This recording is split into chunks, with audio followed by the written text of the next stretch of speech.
Las juntas supremas que se hicieron cargo del gobierno de España en ausencia del rey Fernando VII, prisionero en el castillo francés de Valençay, se enfrentaron con un primer dilema: cómo combatir con éxito la agresión napoleónica. En la primavera-verano de 1808, las tropas se concentraban en los alrededores de Madrid, protegían el camino entre la capital y la frontera por el norte y ocupaban Barcelona y los pasos por los Pirineos. El resto del territorio peninsular estaba todavía libre de soldados imperiales. Pero España carecía prácticamente de ejércitos profesionales en su territorio en el momento de la invasión. Napoleón se había encargado de que Manuel Godoy enviara los mejores regimientos de la corona a Portugal y a Dinamarca. Solo quedaban algunas fuerzas en Galicia y en el sur de Andalucía para organizar una resistencia.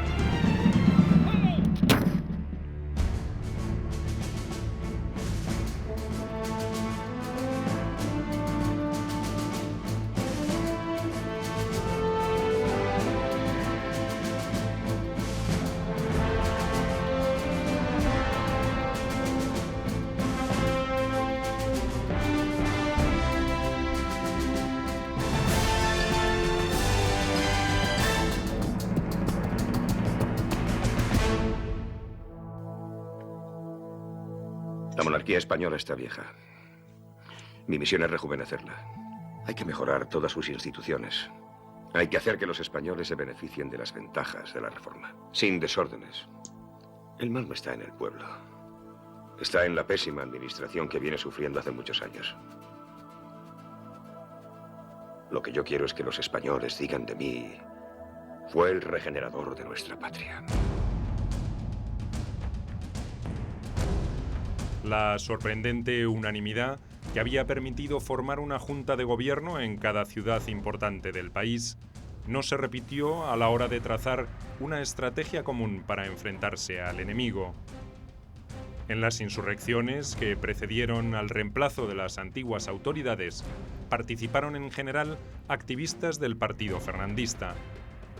Los partidarios de Fernando VII estaban organizados antes de que se produjera la ocupación napoleónica. Les resultó más o menos fácil encabezar o provocar el descontento entre una población dispuesta al cambio. Pero una de las primeras consecuencias de esas rebeliones fue la de desorganizar o condicionar las instituciones del antiguo régimen, no la de reemplazarlas del todo. Partimos de un vacío de poder muy grande que procede de las abdicaciones de Bayona. En aquel momento nadie se queda, ni el Consejo de Castilla, ni se queda en la Junta Central. Madrid, además, es el más invadido, que digamos. Madrid es el sitio menos apto para crear un centro. Se piensa primero en Aranjuez, pero se acaba en Sevilla y finalmente se acaba en Cádiz. Así que la presión de Napoleón desplaza el centro de gravedad de decisiones políticas. Las decisiones políticas entrañaban decisiones económicas. Hay que armar un ejército y es caro.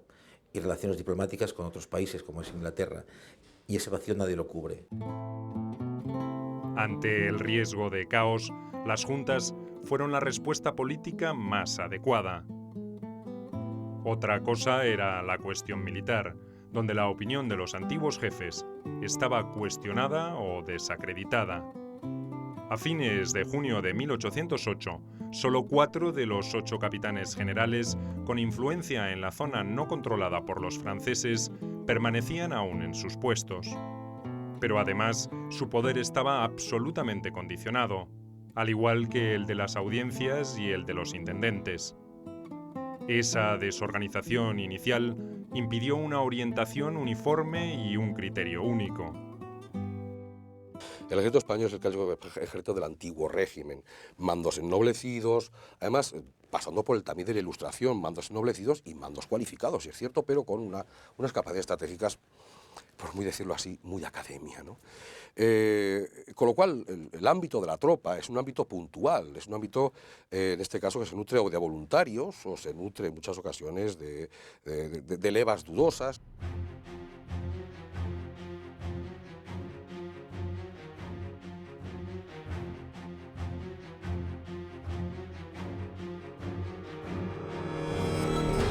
La La debilidad militar de España frente a Francia, agravada por la emergencia, aconsejaba que lo más prudente era librar una guerra de defensa y de desgaste.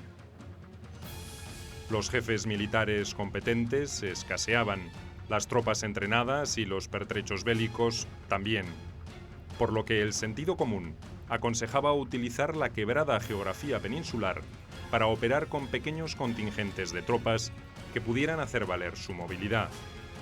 Además, enfrente estaban nada menos que el mejor ejército de Europa, aunque no todos sus representantes en España fueran los más destacados. Pero la actitud final española no fue ni uniforme ni mucho menos acertada. El ejército regular español era un ejército perfectamente diseñado para dar respuesta a cualquier conflicto. De hecho, durante todo el siglo XVIII, los monarcas de la dinastía Borbón estuvieron emitiendo y publicando reglamentos, ordenanzas para estructurar tanto la organización del ejército como los materiales. Pero el ejército español no se había enfrentado a otro ejército como el napoleónico. El ejército pues era poco numeroso en relación con el ejército napoleónico en ese momento, estaba además disperso, las mejores tropas habían salido de España, se encontraban en Dinamarca, en Hannover, en Italia, parte en Portugal, y en términos generales era un ejército poco disciplinado, con poco espíritu práctico para oponerse a un ejército invencible, con una moral altísima, perfectamente entrenado, como era el ejército de Napoleón. En principio, todas las juntas pidieron voluntarios u ordenaron el reclutamiento forzoso para formar nuevos ejércitos. La enormidad de la afrenta y el herido orgullo español fueron argumentos eficaces para lograr cubrir las vacantes con rapidez. Pero ese inflamado patriotismo no siempre permitió tomar la decisión correcta. Esos errores se pagarían muy caro, sobre todo en las primeras etapas de la guerra. No solo los patriotas españoles cometerían importantes errores de apreciación sobre la forma de conducirse ante el conflicto. El pensamiento tradicional de principios del siglo XIX solía sostener que las guerras eran una competencia casi exclusiva de los militares. Las cuestiones de táctica, de logística, de planificación estratégica y hasta de reclutamiento eran ejecutadas por soldados profesionales. Los enfrentamientos bélicos se daban entre cuerpos armados en campos de batalla, generalmente alejados de centros urbanos. La participación de civiles solo se producía cuando el objetivo militar era una ciudad fortificada o un importante centro político-administrativo, como el caso de Madrid. La noción del pueblo en armas era absolutamente ajena a esa concepción casi elitista de la guerra. El desconcierto era generalizado y el desconcierto estaba presente en el sentimiento popular, pero también en el del ejército. Y el ejército regular estaba atónito. Luego, dependiendo del lugar, variaban las informaciones que tenían, pero el ejército regular, en principio, con el aliado que tenían recientemente, no sabía muy bien qué posición tomar. Ya van llegando las informaciones, el ejército se va posicionando y desde mi punto de vista, el ejército español, el ejército regular, está muy a la altura de las circunstancias. Napoleón no esperaba ninguna oposición militar de importancia. Tampoco imaginaba una resistencia efectiva a cargo de milicias organizadas a toda prisa. Aunque él era un producto de la Revolución Francesa, esa clase de reacción popular no cabía en su lógica guerrera. En todo caso, las acciones rebeldes de ese tipo serían poco más que un problema policial que, como en Madrid, habría que resolver con decisión y energía. Sus generales compartían la opinión del emperador. También ellos pagarían caro su exceso de confianza.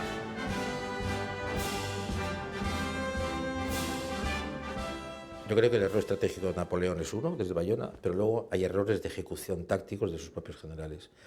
Creo que comete el error ya en Madrid el 2 de mayo en Junot y creo que lo comete también Dupont en Córdoba.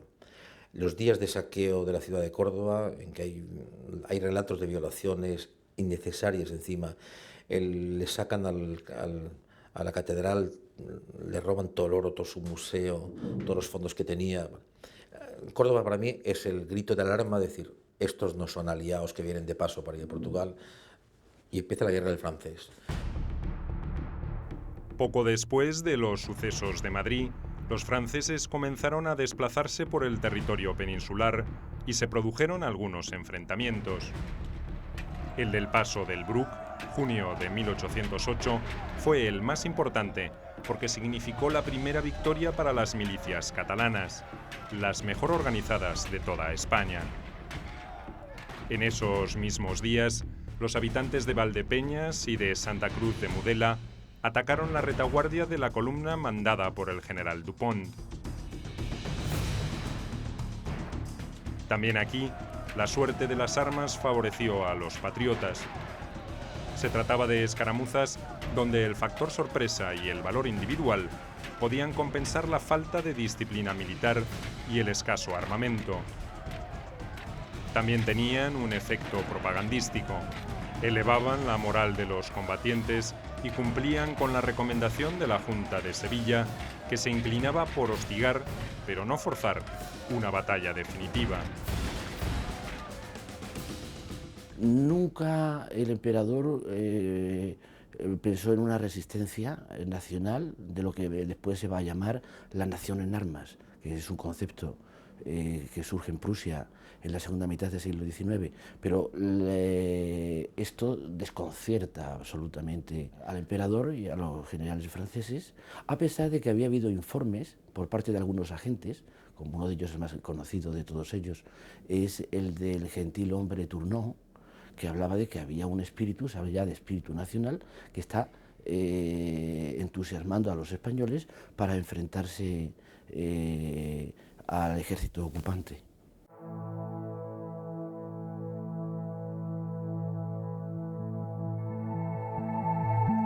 El capitán general de Castilla la Vieja, el general Gregorio Cuesta, tenía otra opinión sobre cómo enfrentarse a los cambios que se sucedían en España. Aunque era un ferviente fernandista, desconfiaba de las manifestaciones populares y no estaba convencido de que sirvieran para restaurar en el trono a Fernando VII. Pero la envergadura de la agitación popular en Valladolid lo obligó el 2 de junio a ponerse al frente de la rebelión. Incluso hizo algo más que eso. Distribuyó armas entre los civiles y se preparó para la guerra con entusiasmo.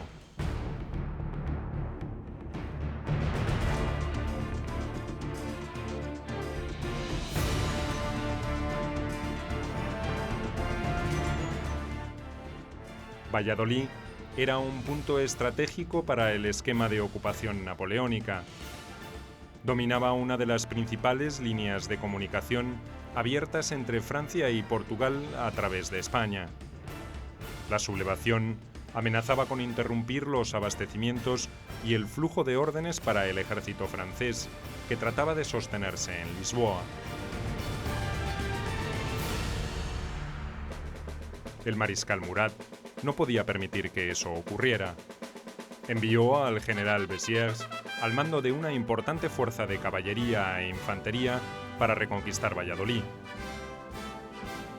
Cuesta era un militar profesional, no demasiado sagaz y bastante apegado a las tradiciones. Salió al encuentro de Bessières con un ejército compuesto por soldados profesionales y civiles inexpertos. Sus tropas fueron aplastadas en Cabezón el 12 de junio de 1808. Un mes más tarde, con un ejército reforzado por soldados gallegos, volvería a sufrir otro grave descalabro en Medina de Rioseco. Todo soldado francés, por muy recluta que fuese, es consciente de que acaba de entrar en una maquinaria militar fantástica y que va a tener uno de los mejores por no decir el mejor servicio de correos del mundo. Va a estar abastecido de todo el rato de las necesidades fundamentales, va a tener un servicio de enfermería y ambulancias, va a estar cubierto por sus mejores mandos y sabe muy bien que el principio de la disciplina y el mando único privan en el ejército. Es decir, el pertrechamiento, y yo diría incluso que tanto en artillería como en caballería como en infantería, vienen en función de una experiencia militar ya de muchos años que no tiene el otro bando. Las derrotas de Cuesta podrían haber servido como advertencia sobre el error de enfrentarse a los ejércitos imperiales en campo abierto y con tácticas tradicionales. La disciplina de los soldados y la calidad del armamento francés eran razones muy poderosas como para no tenerlas en cuenta antes de aceptar batalla.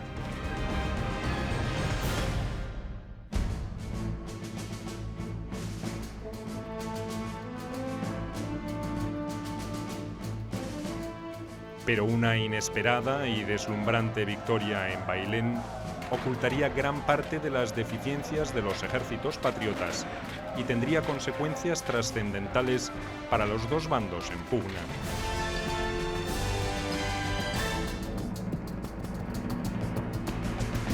Lo que ocurre es que tuvo un efecto contraproducente por completo, porque la victoria fue tan grande, fue tan casi inexplicable, que realmente a partir de entonces todos los desastres que se van a producir después al año siguiente, incluso a partir de octubre y de noviembre de 1808, con el desastre por ejemplo de Tudela y los siguientes, eso se debe a que los generales españoles querían obtener su victoria de Bailén, y en este sentido fue extraordinariamente contraproducente. Después de los episodios de Valdepeñas y Santa Cruz de Mudela, donde además de hombres perdió carros con provisiones, el general Dupont prosiguió su avance hacia el sur. El objetivo proclamado era el de pacificar Andalucía. La intención real era la de proteger la flota francesa amarrada en Cádiz y derrotar al ejército del general Castaños, que protegía esa región. Pero las tropas francesas saquearon Córdoba y detuvieron su avance. Entonces, Dupont recibió noticias de que los barcos finalmente se habían rendido y de que Cádiz era virtualmente inexpugnable por tierra. Además, otros rumores mucho más inquietantes llegaron a su cuartel general. Según estos, Castaños había reforzado su ejército con milicianos y con tropas inglesas que habían desembarcado en Gibraltar. En realidad, se trataba de un ardid que la Junta de Sevilla había hecho circular con la intención de que Dupont se enterase. Los patriotas querían ganar tiempo para organizar una mejor defensa, y lo consiguieron. El general napoleónico se retiró hasta Andújar a la espera de refuerzos.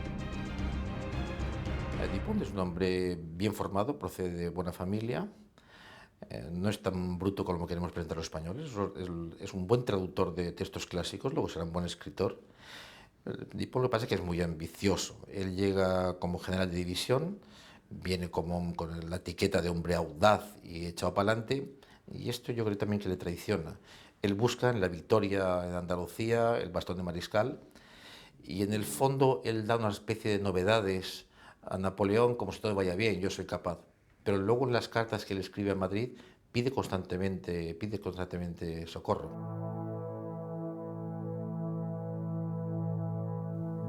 Napoleón, que supervisaba todas las operaciones, ordenó el repliegue de una división que luchaba en Portugal para reforzar a Dupont.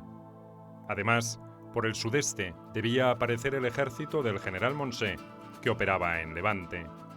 Pero ninguno de esos refuerzos llegó en el tiempo previsto, y los franceses tuvieron que desguarnecer Madrid para seguir con la campaña. La larga espera de casi un mes le sirvió a Castaños para entrenar a los reclutas convocados por la Junta de Sevilla para reforzar su ejército. Que el mérito proyecto de organizar juntamente con Saavedra como presidente de la Junta de Sevilla un ejército basado en tropa reglada y también en tropa de última recluta, tiene un gran mérito dadas las circunstancias. Y dentro ya del teatro de operaciones, creo que esos movimientos continuos, exasperantes muchas veces para la tropa, eran necesarios para que los franceses no supieran nunca cuáles eran los objetivos del general español. Objetivos que se han puesto en duda si el general esto lo hacía por necesidad o siguiendo una táctica preconcebida. Yo creo más bien lo segundo. Castaños resolvió enviar a una parte de los nuevos batallones a cubrir una posición a la vista del ejército francés, solo separada por el río Guadalquivir. Una columna móvil de los patriotas también partió hacia los pasos de Sierra Morena para interceptar eventuales refuerzos imperiales. Por último, 2 divisiones de soldados veteranos del ejército español vadearon el río por encima de Andújar y se apostaron en Bailén. El plan de Castaños era que esas tropas tomaran a las napoleónicas por la espalda mientras él golpeaba por el frente.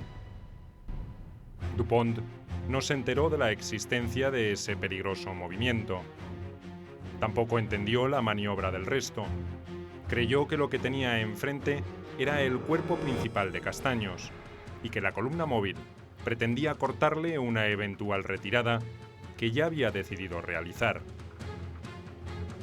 Por tanto, ordenó al general Bedel, que había llegado con refuerzos, que volviera y defendiera los puertos de montaña, mientras el grueso del ejército iniciaba el repliegue.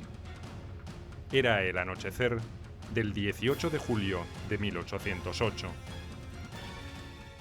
Castaños no me echa para la antigua.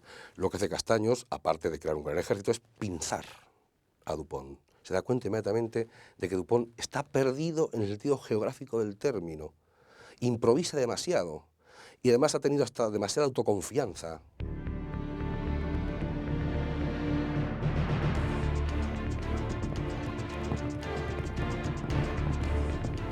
Ni las tropas veteranas del ejército español ni la vanguardia francesa sabían que marchaban una contra otra hasta que casi chocaron entre sí en la madrugada del 19 de julio. Las fuerzas españolas contaban en sus filas con mercenarios y estaban bajo el mando de 2 mariscales extranjeros, el suizo Theodor Reding y el belga Marqués de Coligny. Marchaban en formación de batalla. El ejército imperial, en cambio, no estaba en alerta máxima y Dupont tuvo serios problemas para reagrupar sus líneas. Desde el amanecer hasta la media tarde, los franceses intentaron penetrar en vano la formación defensiva desplegada por las tropas españolas. Dupont resultó herido en una de las últimas cargas y su posición estaba potencialmente amenazada por el resto del ejército de Castaños que había cruzado el río y se dirigía hacia el campo de batalla. Fueron los generales Reding, el general Coligny o el coronel Mourillon los que realmente llevaron a cabo el enfrentamiento con los franceses. A diferencia, por ejemplo, de Wellington, que suele estar presente en las batallas, en el campo de batalla, Castaños estaba, alejado de lo que es el enfrentamiento directo. Nunca quedó en claro por qué el principal jefe español demoró tanto su llegada al escenario central de Bailén. La suerte de los franceses había quedado decidida de todas maneras por 2 hechos fortuitos. El primero fue la negativa de un batallón de mercenarios suizos del ejército imperial a atacar a sus compatriotas que formaban parte de la vanguardia española. El otro fue la aparición en ese momento de la columna móvil patriota en el flanco y la retaguardia napoleónica. El comandante francés creyó que Castaños había llegado con el grueso de su ejército y pidió parlamentar. Mientras se discutían los términos de la tregua, arribó finalmente el general con el cuerpo principal, y Dupont no tuvo más remedio que rendirse. La división mandada por el general Bedel, que también apareció cuando todo había concluido, amenazó con replegarse, pero finalmente capituló sin lucha. Todo el pueblo estaba apoyando a ese ejército. 19 de julio de 1808, con un calor de espanto por la mañana. Las mujeres del pueblo se jugaron la vida literalmente por llevar agua a los militares. Se jugaron la vida literalmente. Hay heroínas por todas partes. Encontramos la guerra de la independencia, acuñó un término que es el de la heroína. Bueno, pues es que tenemos heroínas locales en todas partes, muchas mujeres. El saldo de la batalla fue de 2.000 bajas y alrededor de 15.000 franceses prisioneros, contra unos 1.000 hombres muertos o heridos en el ejército de Castaños. Dentro de los cánones militares napoleónicos, no fue una batalla trascendente, pero para los españoles significó una victoria emblemática desde todo punto de vista. Por primera vez, un ejército imperial era derrotado en combate abierto por un puñado de tropas que no tenían ni la disciplina táctica ni el equipamiento militar de sus adversarios. Para colmo de males, el propio rey intruso, José Bonaparte, se encargó de repotenciar el valor estratégico de la victoria española. Había llegado pocos días antes a un Madrid casi desguarnecido y resolvió retirarse apresuradamente hacia la línea defensiva del Ebro. De esta forma, magnificó la importancia de la batalla de Bailén y le dio una inesperada bocanada de oxígeno a toda la resistencia española. La batalla de Bailén fue una de las batallas más curiosas de toda la época napoleónica. Se puede decir que fue una victoria que pasó por accidente, totalmente por accidente. Y una cosa que se puede decir fácilmente es que la conducta del general Dupont y también del general Bedel, los dos generales más involucrados en el desastre, su conducta fue malísima, malísima, inepta, estúpida. Casi simultáneamente con la derrota napoleónica en tierras andaluzas, se estaba produciendo la heroica defensa de Valencia y Zaragoza. A todos esos sucesos se sumó también el fracaso de los franceses en Portugal, donde fueron derrotados por los lusitanos, aliados con los británicos. Para los españoles, la posibilidad de expulsar a los invasores adquiría por primera vez una dimensión posible.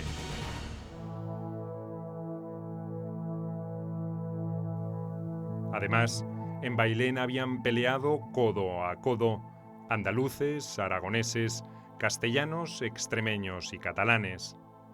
Hasta el futuro libertador de Argentina, Chile y Perú, el general José de San Martín, fue favorecido con un ascenso por su destacada participación en ese combate.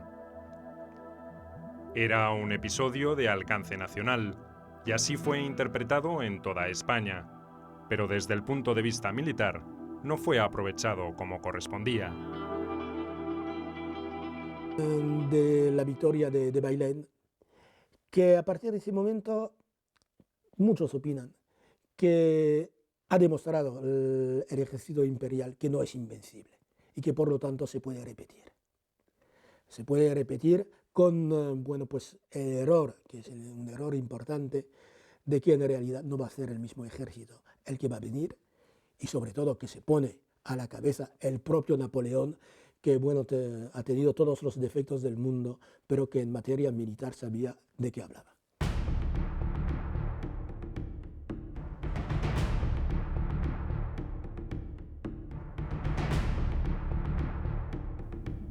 Los franceses evacuaron Madrid sin excesivas urgencias y hasta se llevaron gran parte del tesoro real en su retirada.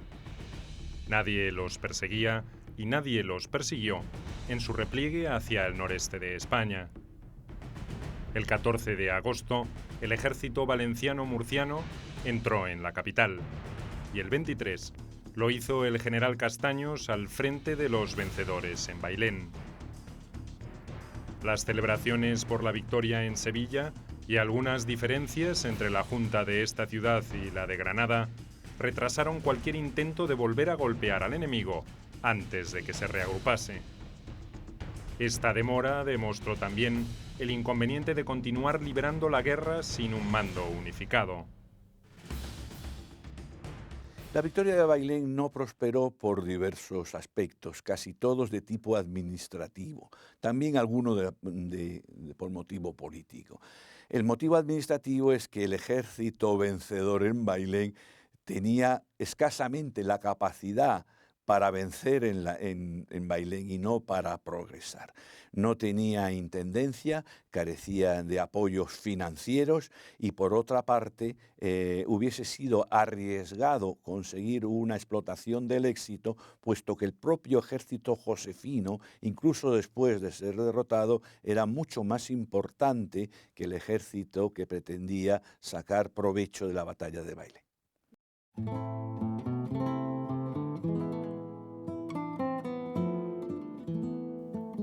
Bailén aceleró las gestiones para formar una Junta Suprema que coordinara los esfuerzos hasta entonces desperdigados de los órganos de gobierno de todo el territorio español.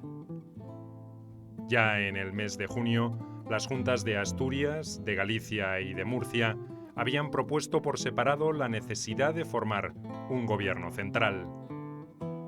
El 16 de julio fue la de Valencia la que se sumó a esa iniciativa, y Sevilla no tardó en apoyar la idea. Con la huida de José Bonaparte de Madrid, el Consejo de Castilla intentó recuperar su histórico rol protagonista en los asuntos del reino, pero su desprestigio era absoluto.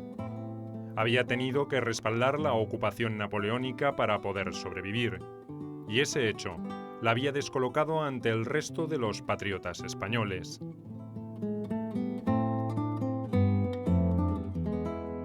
Lo que es evidente con Bailén son dos cosas. Primero, que José I no se lo cree. Cuando se le anuncia por primera vez que Dupont ha capitulado en Bailén, su primera respuesta es considerar que el emisario que le anuncia ello está loco y no se lo cree. E inmediatamente tiene que huir al día siguiente, porque efectivamente, pues es una realidad y las tropas españolas están progresando. A partir de este momento no es una reacción social, sino una reacción política.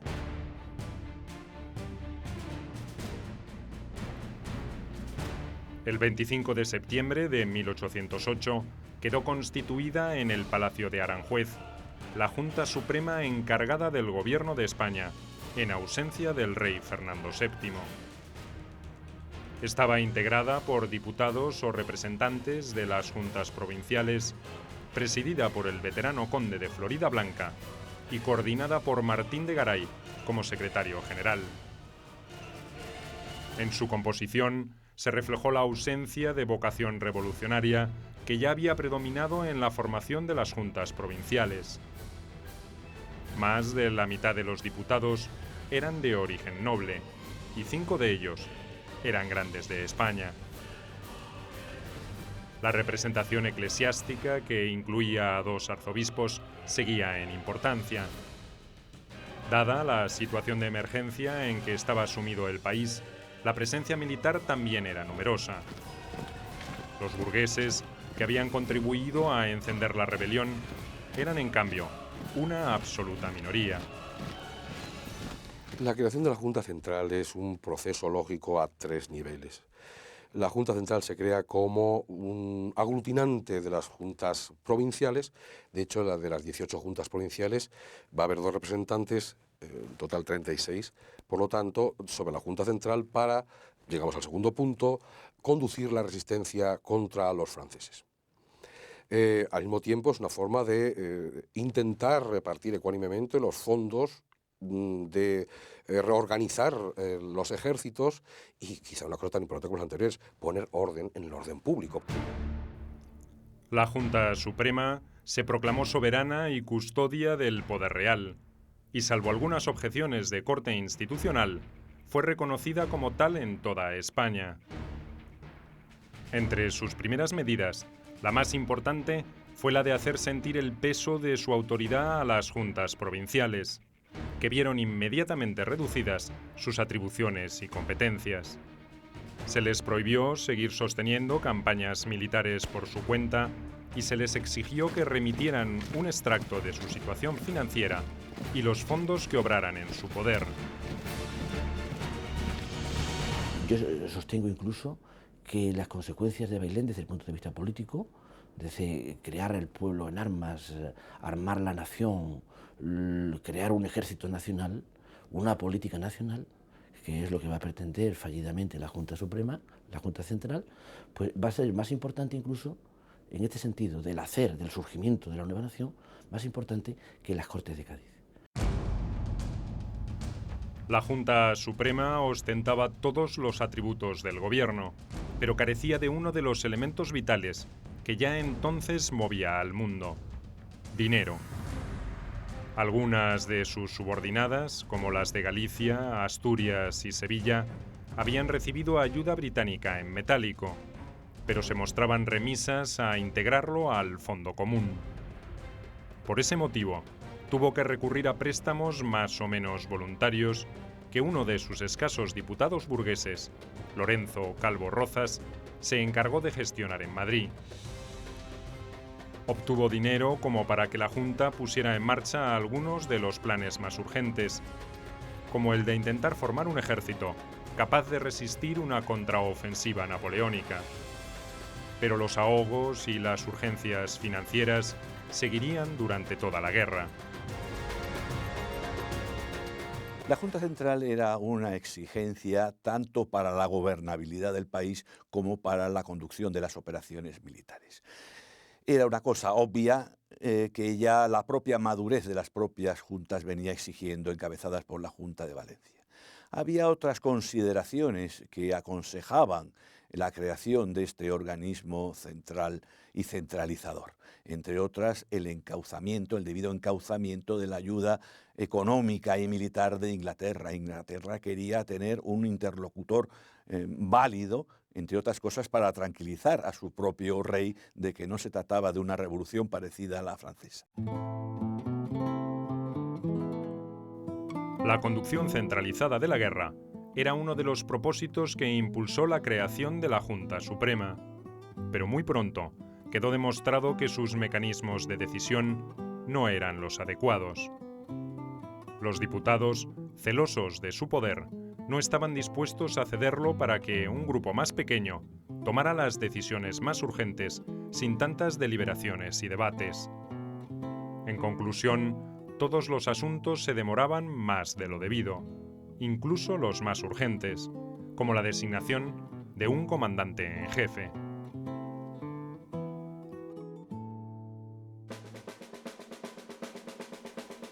Los ejércitos franceses se estaban concentrando al este del Ebro, pero la Junta Suprema no había logrado poner al país en estado de guerra total.